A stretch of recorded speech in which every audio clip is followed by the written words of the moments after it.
Olá, tudo bom? Vamos dar continuidade à resolução da prova de matemática do Enem 2024, agora com a questão 142 do caderno azul. Correspondência para os demais cadernos de prova está mostrada aí na tela. Beleza? Então, bora começar. Uma criança, utilizando um aplicativo, escreveu uma mensagem para enviar a um amigo. Essa mensagem foi escrita seguindo estas etapas. Então, na primeira etapa, ele inseriu 3 figurinhas do tipo desse emoji aqui, né, no visor da escrita da mensagem.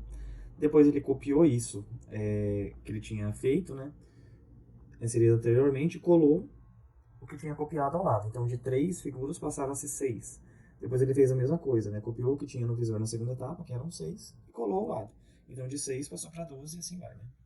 A criança seguiu copiando e colando em cada etapa o que tinha no visor na etapa imediatamente anterior, até que até concluir a 20ª etapa, né? Em seguida, enviou a mensagem. Então a pergunta é: qual foi o total de figuras contidas na mensagem enviada, sendo a mensagem enviada a mensagem da 20ª etapa, né? Então vamos lá. Esse exercício tem. Vou mostrar duas formas de resolver ele, que na verdade são a mesma forma, praticamente.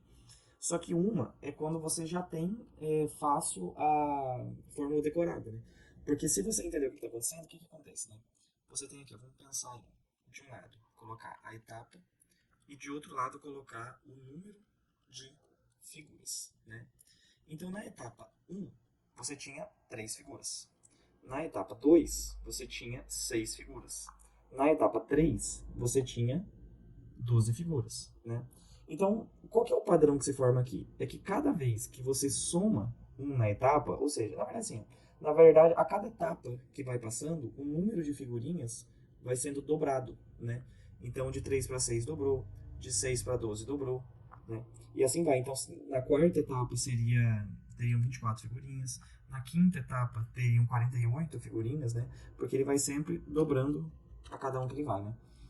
Então, a pergunta dele é, então, sendo assim, na 20ª etapa, qual que é o número de figurinhas que teria na mensagem, né? E para resolver isso, se você já sabe que isso daqui é uma PG, por que é uma PG, ou seja, uma progressão geométrica? Porque o número de figurinhas ela vai sendo dobrado a cada vez. Existe um fator, uma razão, que é um fator de multiplicação, né? Ele cada vez que passa de uma etapa para outra, ele dobra o número de figurinhas. É o mesmo fator de multiplicação, né? No caso 2. E é por isso que se você já está mais familiarizado, você vai saber que existe uma fórmula para PG, né? Que é o termo geral da PG, que ele é, PG progressão geométrica, né? Que ele é a n igual a A1 vezes Q elevado a n menos 1. Onde Q é a razão, que a gente já sabe que é 2, porque é por 2 que é multiplicado a cada vez, né? E o n é o número, basicamente o número da etapa, né? Que a gente quer aqui. Sendo o A o termo que vai dar, de fato, o número de figuras, né? Então, assim, pensando no que a gente já tem aqui no termo geral da PG, o que é a razão é 2, né? O A1 a gente já tem que é o 3, certo? Então, esses dois termos aqui a gente já tem fácil. A gente já tem a razão. E daí a gente quer saber no A20, né? No A20, porque é na 20ª etapa.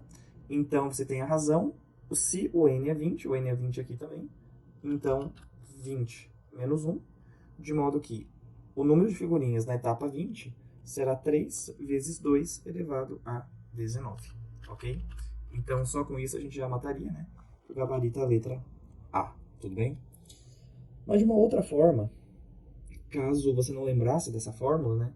Também teria como fazer, só que pegando um pouco mais de lógica e um pouco mais de trabalho, né? Porque vamos pensar assim, ó. Vou colocar aqui do lado.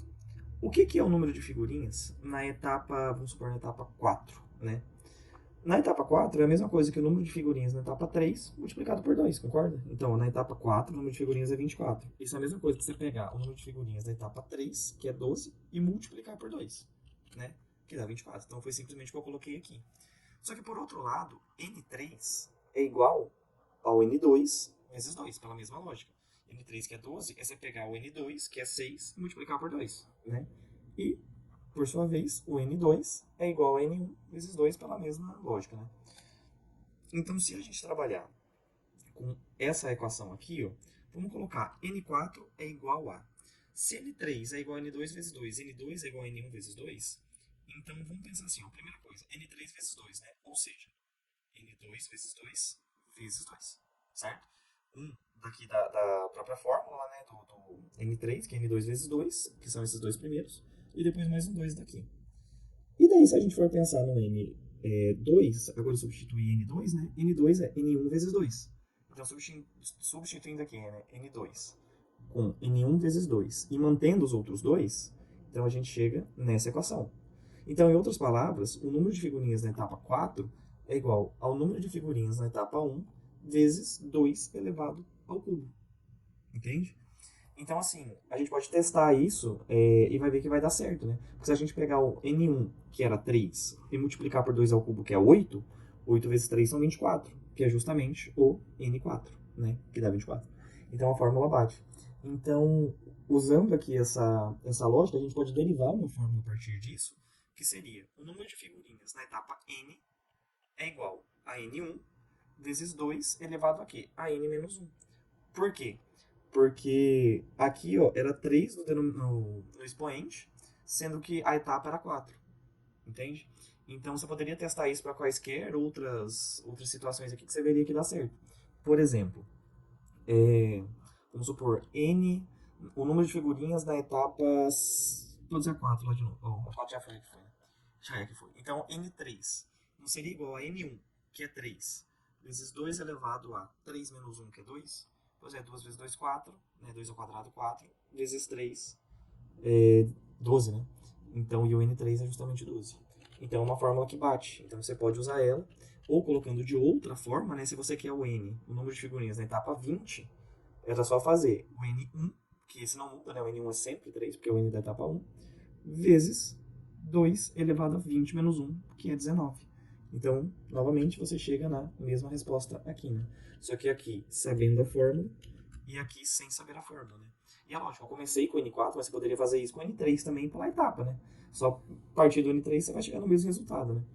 Mas é só um jeito de você pensar ou de você raciocinar como é que funciona esse tipo de questão e por que a fórmula do termo geral da PG é assim, né? Pra, enfim, dar uma outra noção e conseguir resolver de outra forma, caso você esqueça, caso não soubesse da fórmula na hora, né? Mas então, no mais é isso. Questão 142 feita. Muito obrigado e até a próxima resolução.